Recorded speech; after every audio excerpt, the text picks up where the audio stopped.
Welcome to the channel. This is Chris from Offroad Nation 606. So today I'm going to install front adjustable coil spacers.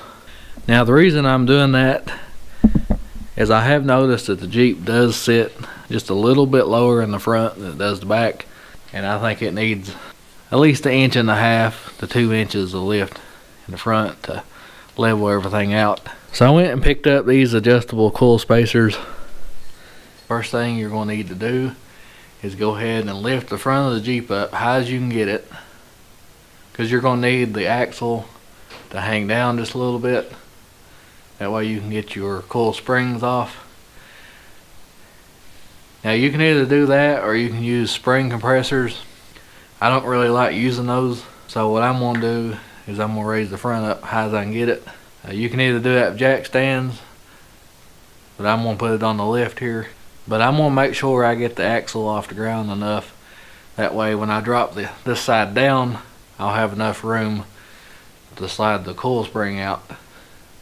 And I still want to leave enough so whenever I put the spacer in, that I can still get the spring back on.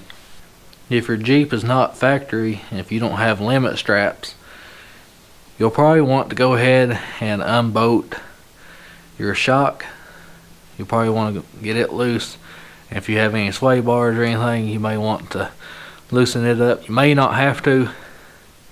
Just really depends. You just don't want a lot of pressure on your shocks and other components.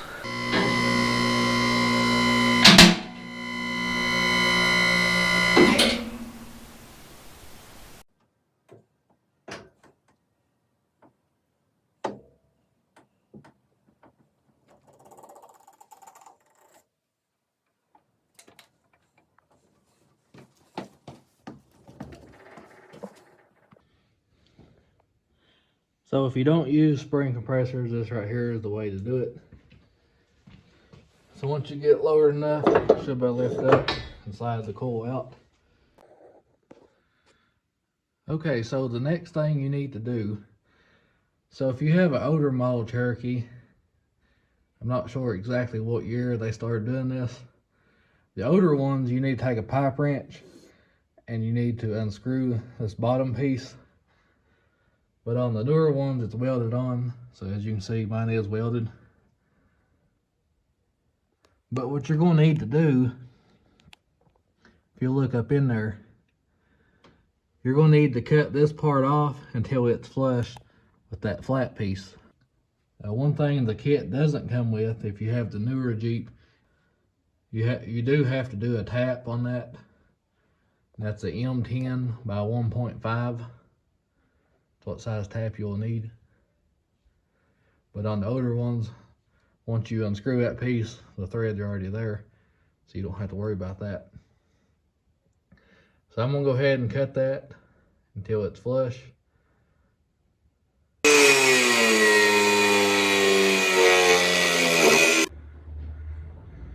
Okay, now that we got that flush, now I'm gonna take the hand tap and I'm gonna go ahead and thread all that out. Whenever you do these, you want to make sure you get them straight as you can. Now we're going to take this old isolator, we'll remove that. And now would be a good time to go ahead and spray a little bit of paint behind there, especially since we cut a little bit of the area. Okay, now it's time to slide our spacer on. Now one thing you are going to have to do is you're going to have to loosen that bolt up. And you're going to need to twist this part until it's flush. Because if you don't, it's not going to sit all the way up. So you are going to have to do that. You may want to put it facing that way. That way it's easier to get to that bolt. In case you need to adjust the spacer any. It's going to install just like this. Then you got this spacer. It's got a little bevel in it. And that's going to go just like that. And then you got a bump stop that goes underneath that. And then you're going to run your bolt up through the bottom. And that goes into the thread So you're going to need an 8mm Allen wrench to do this. So I'm going to go ahead and install it.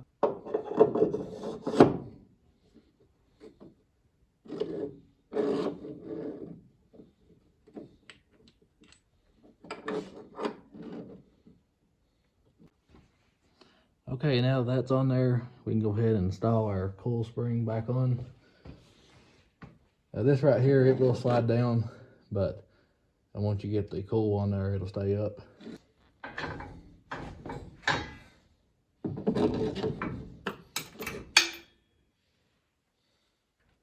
Okay, so that worked out perfect. So now I'm gonna go ahead and raise the axle back up a little bit. So now that's done, I'm gonna go ahead and put the shock back on. So one thing that you may have to do, it just really depends on how your setup is. I am gonna have to take my 3-link loose and adjust it a little bit. It is adjustable. It's the Iron Rock Offroad 3-link. Because whenever you lift it, it does kind of pull the axle back a little bit. But to get everything back aligned, I am going to have to take the 3-link loose and adjust it just a little bit. But that's how you install the coil spacers. They make it real easy to adjust. Right there where it's at, that's an 1.5 inches of lift. I think that's about the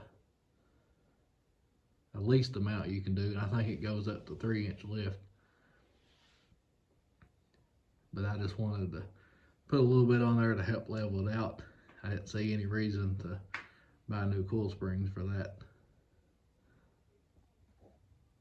Okay, so I'm gonna go ahead and put the wheel back on, and we'll lower it down and see how it sits. The Jeep definitely looks more level now.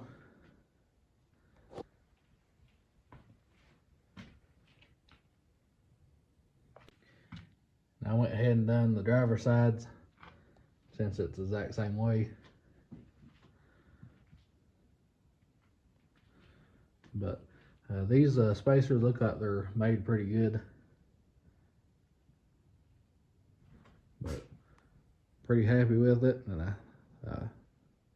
seems to sit a whole lot better now. Alright, so I believe that's going to do it for this video. Hope you liked it. Thanks for watching. Please like and subscribe for more.